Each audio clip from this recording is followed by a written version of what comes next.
என்ன விநாயகம், என்ன தயங்குற? இல்லக்கா, பத்ராவை நம்ப முடியாது. ஒருவேளை உங்களுக்கு எதிராக ஏதாவது வேலை பார்த்துட்டு இருப்பான். அவ அடிபட்டு லீவ்ல இருக்கும்போது தானே அப்பாவை அரெஸ்ட் பண்ண வந்தா. அந்த மாதிரி ஏதாவது செஞ்சிருவாள்னு யோசிக்கிறேன். விநாயகம், என்ன நடந்துட்டு இருக்குன்னு மறந்துட்டு பேசுறியா? இப்ப பத்ரா வெறும் 0. அவ என்னோட கேஸ விசாரிக்க கூடாதுன்னு கமிஷனரே கூப்பிட்டு சொல்லியிருக்காரு. இப்ப என் கேஸ விசாரிக்கிறது மாயா. மாயாவை பத்தி தான் உனக்கே தெரியும்ல விநாயகம். எனக்கும் நம்ம அப்பாவுக்கும் அவ ரொம்ப விசுவாசமானவ. அவ என்னை எங்கேயும் விட்டு தர மாட்டா. என்னைக்கும் நான் மாயாவுக்கு செஞ்ச உதவிய மனசுல வச்சுக்கிட்டு இன்னைக்கு எனக்கு விசுவாசமா நடந்துக்கிறா.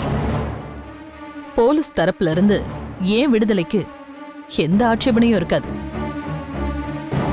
அதனால பத்ரா எங்க முட்டி மோதினாலும் அவளுக்கு எந்த கதவும் திறக்காது. ஏங்கா, என்னைக்கோ நீங்க பார்த்து உதவி செஞ்ச மாயா நம்ம குடும்பத்துக்கு எவ்வளவு விசுவாசமா இருக்கா. பத்ராவை நீங்க இந்த வீட்டுக்கு கூட்டிட்டு வந்தீங்க. ஆனா அவ நமக்கு எதிராக என்னென்ன பண்ணணுமோ அத்தனையும் செஞ்சுட்டு இருக்கா.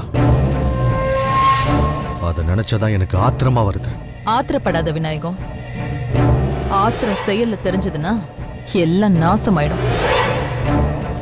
ஏன் எனக்கு டென்ஷனே இல்லைன்னு கேட்டல? நிறைய டென்ஷன் இருந்தது விநாயகம். அத்தனை பேருக்கு முன்னாடி என்ன பத்ரா அரெஸ்ட் பண்ணி கூட்டிட்டு போகும்போது, விசாரணை அறையில வச்சு விசாரிக்கும் போது, நம்ம அப்பாவை அரெஸ்ட் பண்றதுக்கு அவ வந்தப்போ எனக்கு டென்ஷன் இருந்தது, கோவம் இருந்தது. ஆனா அந்த கோவத்தை நான் வெளியில காட்டிக்கல. நான் காட்டியிருந்தா, நான் வருத்தப்பட்டது தெரிஞ்சிருந்தா, நீங்க எல்லாரும் உங்க நம்பிக்கையை இழந்திருப்பீங்க. அப்பா போனதுக்கு அப்புறம் என்னால இழப்ப தாங்கிக்க முடியல. நம்ம அப்பாவோட கனவு திரும்பவும் நான் பதவியில உட்காரணுங்கிறது தான். அதை நோக்கிதான் நான் ஒவ்வொரு அடியா எடுத்து வைக்கிறேன். நான் ஒவ்வொரு அடியா உயரும் போது பத்ரா ஒவ்வொரு அடியா கீழே இறங்குவா. அப்பாவோட ஆசையை நிறைவேற்றுறது தான் நான் அவருக்கு செய்யற கடமையா நினைக்கிறேன். அக்கா, யூர் கிரேட்க்கா. எவ்வளவு பெரிய அடியை தாங்கிக்கிட்டு நாங்க வருத்தப்படக்கூடாதுன்னு எங்ககிட்ட சகஜமா இருந்திருக்கீங்க. அக்கா, நான் ஒன்னு சொல்லட்டுமா? உண்மையிலேயே அப்பாவோட இடத்த நீங்க நிரப்புறீங்க. உங்களுக்கு சாதகமா தீர்ப்பு வந்து நீங்க விடுதலை ஆகிற அந்த நாளை நான் எதிர்பார்த்துட்டு இருக்கேன். எனக்கு ஒரே ஒரு வருத்தம் தான் இப்போ. என்னதுக்கா? பத்ரா இப்போ இங்க இல்லாம போயிட்டாலேங்கிற ஒரே வருத்தம் தான். என்னக்கா சொல்றீங்க? ஆமா விநாயகம், அவ இங்க இருந்து என்னோட வெற்றிகளை பார்க்கணும். இன்னைக்கு அவ இந்த சமூகத்துக்கு முன்னால தோத்து போன ஒருத்தி.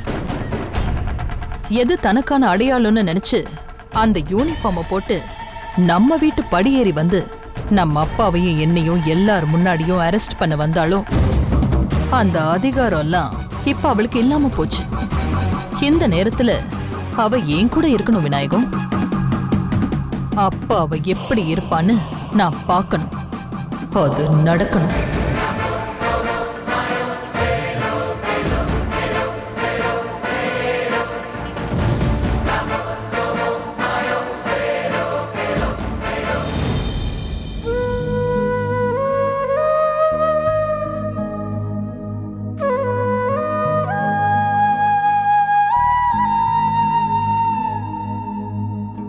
மேடம்,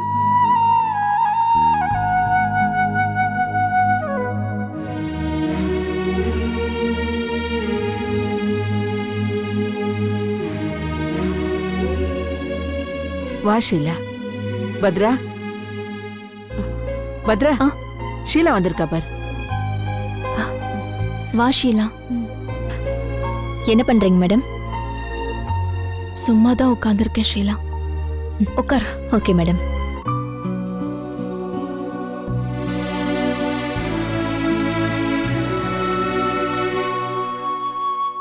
மேடம், உங்ககிட்ட ஒரு விஷயம் சொல்லணும். அதை சொல்லதான் வந்தேன். சொல்லு ஷீலா.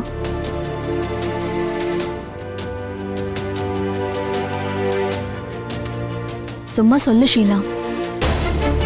ஹம், இனிமே நான் வருத்தப்படுறதுக்கும் அதிர்ச்சி அடையறதுக்கும் புதுசா எதுவுமே வரப்போறதில்ல. மேடம், அது வந்து கீதா கொலைகேஸோட ஜட்ஜ்மெண்ட் டேட் சொல்லிட்டாங்க. அதுக்குள்ள என்கொயரிலாம் முடிஞ்சுதா?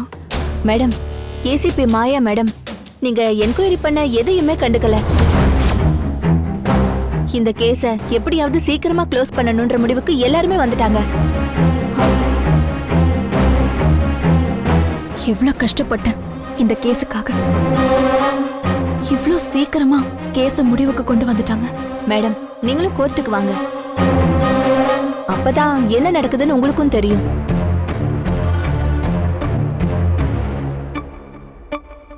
எதுக்கு ஷீலா? நான் எப்படி கோர்ட்டுக்கு வர முடியும்? இப்போ டிபார்ட்மெண்ட்ல என் மேல ஒரு கொலை கேஸ் இருக்கு. நான் வேலையிலயும் இல்ல. நான் வந்து ஏன் தரப்பும் சொல்ல முடியாது.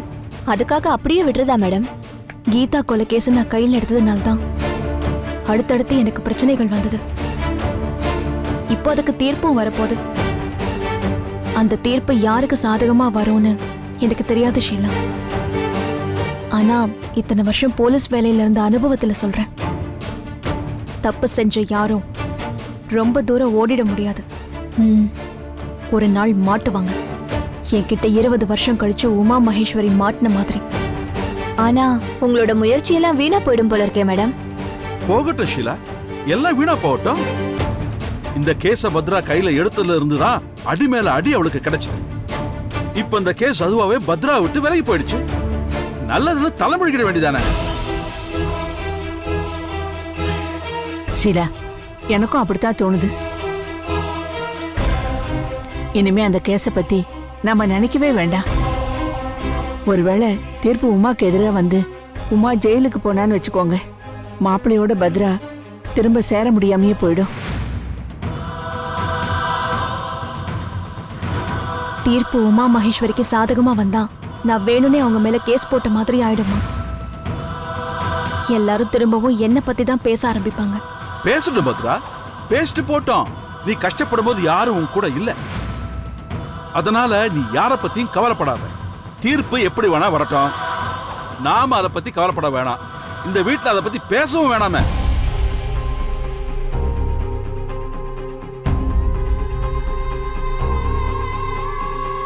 சரி, நான் கிளம்புறேன் மேடம்.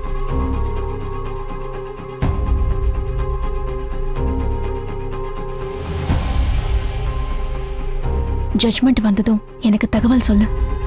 Okay madam. சரிங்க மேடம், நான் கிளம்புறேன். வரேம்மா.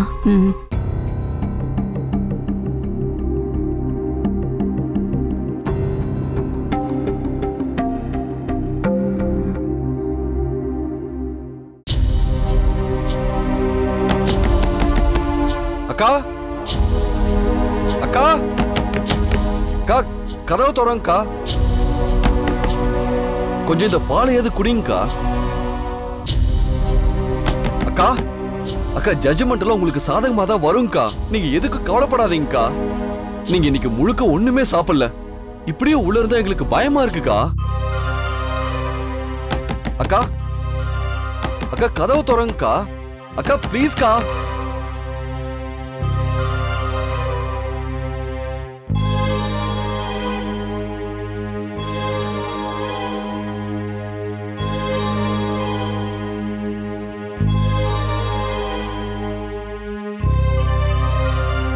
டேய், அக்கா கதவு திறக்கலையா? ஏங்க, அவங்க யாரும் டிஸ்டர்ப் பண்ண வேண்டாம்னு சொல்லி தானே ரூம்ல உட்கார்ந்திருக்காங்க. அதுக்காக ஒரு நாள் முழுக்க சாப்பிடாமலே இருப்பாங்களா?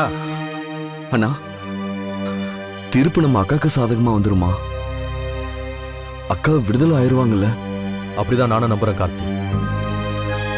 நான் விசாரிச்ச வரைக்கும் போலீஸ் தரப்புல இருந்து ஆதாரங்கள் சாட்சிகள்னு எதையும் ப்ரொடியூஸ் பண்ணல. அதனால அக்காவுக்கு சாதகமா தான் தீர்ப்பு வரும். அண்ணா, ஒருவேளை ஏதாவது நடந்து அக்கா நம்மளை விட்டு பிரிஞ்சு போனா நான் என்ன ஆகுவேன்னு தெரியலனே. டேய், என்னடா பேசுற? அக்காவுக்கு ஒண்ணும் நடக்காது. அவ்வளோ ஈஸியா நாம அக்காவை விட்டு கொடுக்க முடியாது கார்த்தி. அக்கா விடுதலை ஆகி நம்ம கூட தாண்டா இருப்பாங்க.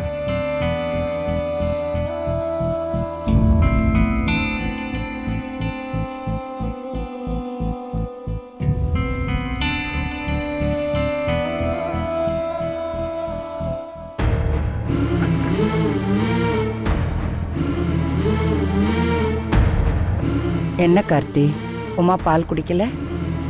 கதவையே திறக்கலாமா? எவ்வளவு நேரமா உள்ள உட்காந்துட்டு இருக்காங்கன்னு தெரியுமா? விடு கார்த்தி, பசிச்சா அவ தானா வந்து சாப்பிடுவா. ஏமா கொஞ்சம் கூட இறக்க வராதா? இன்னைக்கு அக்கா கேஸோட தீர்ப்பு வரப்போது. நாங்களாம் என்னாகுமோ ஏதாகுமோன்னு பதட்டத்துல இருக்கோம். அக்கா வேற கதவை மூடிட்டு உள்ள போய் உட்காந்துருக்காங்க. நீங்க இதை பத்தி எல்லாம் கவலைப்படாம இருக்கீங்க. உங்களுக்கு எல்லாம் இப்படிதான் மனசு வருதோ? சும்மா கத்தாத கார்த்தி. உனக்கு உங்க அக்காவை தெரியறதுக்கு முன்னாடியே எனக்கு அவளை பத்தி நல்லாவே தெரியும். உங்களுக்கு தான் தீர்ப்பு எப்படி வருங்கிற கவலை எல்லாம். ஆனா உமாவுக்கு என்ன நடக்க போகுதுன்னு அவளுக்கு நல்லாவே தெரியும். அவ மனசு வருத்தப்பட்டு ஒன்றும் ரூம்குள்ள அடைஞ்சு கிடக்கல. என்னதான் வெளியில சாதாரணமா இருந்தாலும் மனுஷனா பிறந்துட்டா உறுத்தல் இருக்கதானே செய்யும். அதை சரி பண்றதுக்கு தான் உள்ள போய் அவ தனியா உக்காந்துருக்கா. என்னம்மா சொல்றீங்க? அக்காக்கு உறுத்துது அது இதுன்னு? அப்ப அக்கா தான் கொலை பண்ணிருக்காங்கன்றீங்களா? அது எனக்கு தெரியாது கார்த்தி. நான் கண்ணால பார்க்காத எதையுமே ஆமான்னு உறுதியா சொல்ல முடியாது. ஆனா சில நேரங்கள்ல அதுக்கு காலம்தான் பதில் சொல்லும். கோர்ட்டுக்கு தான் தீர்ப்பு சொல்றதுக்கு சாட்சி தனியா வேணும். ஆனா மனுஷனோட மனசுக்கு தீர்ப்பு சொல்றதுக்கு அவங்கவுங்க மனசாட்சியே போதும். உமா தன்னைத்தானே அவ சரி பண்ணிப்பா. அதனால நீ போய் உன் வேலையை பாரு. அண்ணி கதவு திறந்து வெளியே வாங்க. அக்கா வெளியே வாங்கக்கா. அண்ணி அண்ணி காலையில இருந்து எதுவுமே சாப்பிடாம இருக்கீங்க, வெளியே வாங்க. அப்பா, நீங்க காத்திருந்த நாள் நாளைக்கு. தீர்ப்பு எனக்கு சாதகமா தான் வரும். இன்னைக்கும் நடந்த கொலைக்கு இன்னைக்கு தண்டனை வாங்கி தர பத்ரா நினைச்சா.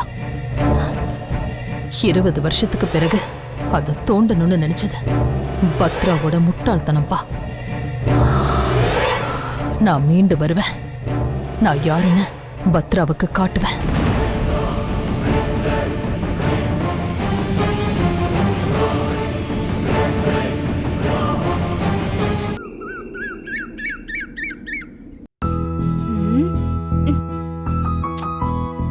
எவ்வளவு நேரம்?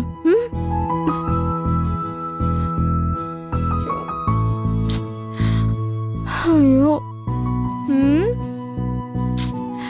ஐயோ, இவ்வளவு நேரம் ஆயிடுச்சு, இன்னும் ஒரு போன் வர காணோம். ஒருவேளை உமா அன்னைக்கு எதிரா தீர்ப்பு வந்து அவங்கள ஜெயில போட்டிருப்பாங்களோ? ஐயோ கடவுளே, அப்படியெல்லாம் இருக்க கூடாது. இல்லன்னா அந்த பத்ரா திரும்பவும் போலீஸா வந்து அவங்கள ஜெயில போடுறேன்னு ஜட்ஜு கிட்ட வாதாடி இருப்பாளோ? ஐயோ கடவுளே, அப்படியெல்லாம் பண்ணிருக்க கூடாது. இந்த சினிமாலாம் பார்த்து ரொம்ப கெட்டு போயிட்டேன். அப்படியே எவ்வளவு நேரம் ஆகுது?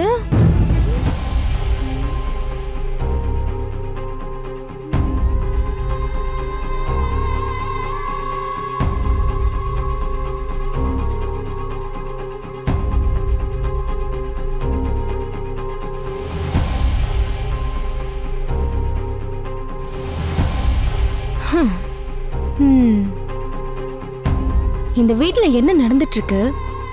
இந்த அத்தை என்னடானா எதை பத்தியுமே கவலைப்படாம கல்லு மாதிரி இருக்காங்க. எப்படிதான் இருக்க முடியுதோ பெத்த புள்ளைய விட்டுட்டு.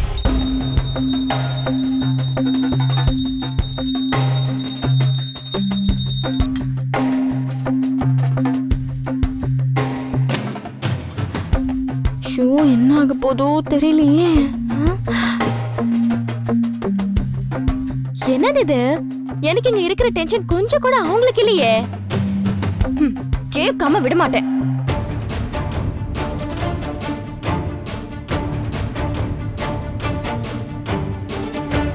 அத்தை, நீங்க பண்றது கொஞ்சம் கூட நல்லா இல்ல. இன்னைக்கு உமா அன்னைக்கு தீர்ப்பு சொல்ற நாளு. நானே அதை நினைச்சு பயங்கரமா பதட்டத்துல இருக்கேன். நீங்க எதை பத்தியுமே கவலைப்படாம உங்க வேலையை பார்த்துட்டு இருக்கீங்க. இதே அந்த பத்ராக்கு இந்த மாதிரி ஆயிருந்தா நீங்க என்ன சும்மாவா இருந்திருப்பீங்க? அது ஏன் அத்தை, அந்த பத்ராக்காக துடிக்கிற உங்க மனசு உங்க பெத்த பொண்ணு உமா அன்னைக்காக மட்டும் துடிக்க மாட்டேங்குது? ஆனா அத்தை,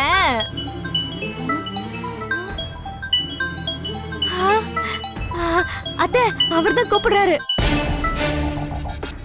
ஹலோ, என்னாச்சுங்க? அப்படியா? சரி சரி சரிங்க. நான் எல்லாத்தையும் ரெடி பண்ணி வைக்கிறேன். சரி சரி வாங்க வாங்க. அத்தை, உமா அண்ணிய கோர்ட் விடுதலை செஞ்சிருச்சான். எல்லாரும் வந்துட்டு இருக்காங்க இப்போ.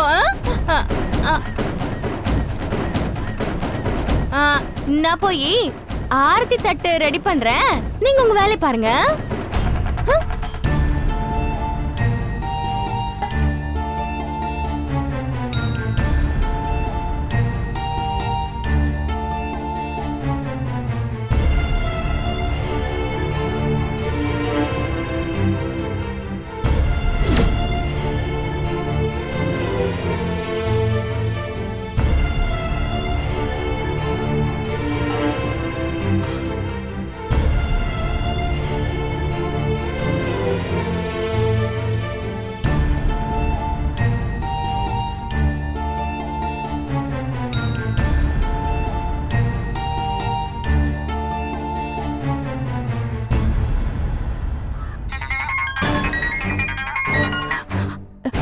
ஷீலா, ஜட்மெண்ட் என்னாச்சு? மேடம், என்னாச்சுன்னு சொல்லு ஷீலா. ஜட்மெண்ட் வந்து உமா மேடம்க்கு சாதகமா போயிடுச்சு மேடம்.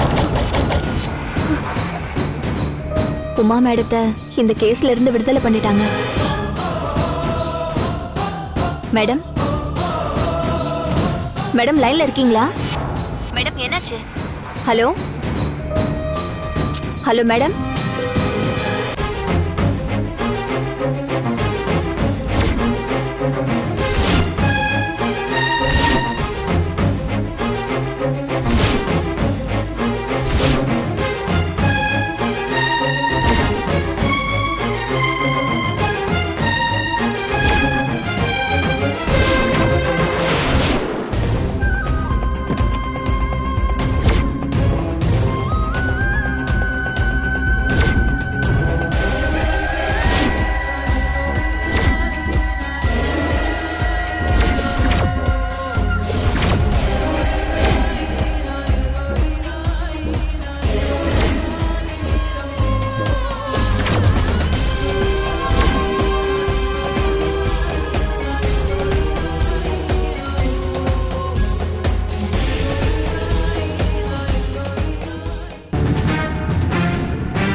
பத்ரா, பத்ரா, என்னாச்சு பத்ரா?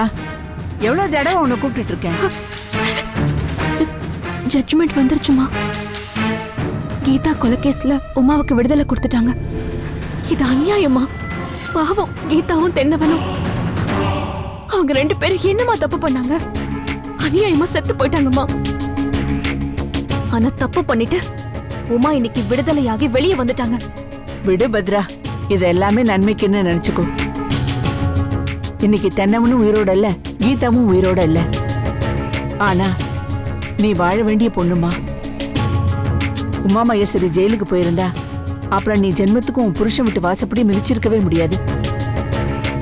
நல்ல வேளை உமாவுக்கு சாதகமா தீர்ப்பு வந்துச்சு. என்னால அப்படியெல்லாம் சுயநலமா யோசிக்க முடியலமா. எது பத்ரா சுயநலம்? என் பொண்ணு நல்லா இருக்கணும்னு நினைக்கிறதா? உனக்கு கல்யாணம் ஆனதுல இருந்து ஒரு நேரமாவது அந்த வீட்டுல உன்னால நிம்மதியா இருக்க முடிஞ்சுதா? ஒவ்வொரு நாளும் அப்படியே முள்ளு மேல உட்கார்ந்து இருக்கிற மாதிரி இருந்த. இன்னைக்கே உன் புருஷன் வீட்டுல இருக்கிறவங்க எல்லாத்தையும் மறந்துட மாட்டாங்க. ஆனா நீ கொஞ்சம் நினைச்சு பாரு. ஒருவேளை உமா மட்டும் தண்டனை வாங்கி ஜெயிலுக்கு போயிருந்தா காலத்துக்கும் அவங்க எல்லாரும் உன்னை ஒதுக்கியே வச்சிருந்திருப்பாங்க. மாப்பிள்ளை உன் பக்கம் கொஞ்சம் கூட திரும்பி பார்த்திருக்க மாட்டாரு. இன்னைக்குதான் எனக்கு எல்லாமே சரியான மாதிரி இருக்கு. ஒரு பக்கம் எனக்கு நிம்மதியாவும் இருக்கு. வியாழக்கிழமை தோறும் நான் விளக்கேத்தி சாமி கும்பிட்டதெல்லாம் வீணா போகல பத்ரா. மா, சாமி கூடவா அநியாயத்துக்கு துணை நிற்கும்? சாமி எப்பவுமே அநியாயத்துக்கு துணையா நிக்காது பத்ரா. நான் உமா ஜெயிலுக்கு போறத பத்தியோ போகாத பத்தியோ கடவுள்கிட்ட கேட்கல. என் பொண்ணு பத்ராவுக்கு நல்ல வழி காட்டுங்கன்னு தான் நான் சாமி கிட்ட கேட்டேன். இதான் சரியான வழின்னு கடவுள் காட்டி கொடுத்துட்டாரு. நீங்க எவ்வளவு சொன்னாலும் என் மனசுக்கு சரியா தோணல. ஆனா ஒண்ணு, இன்னைக்கு உமா மகேஸ்வரி சட்டத்தை ஏமாத்திருக்கலாம். ஆனா இதே சட்டம் அவங்களுக்கு தண்டனை வாங்கி கொடுக்கும். இது உறுதி. அந்த நாள் வரத்தான் போகுது.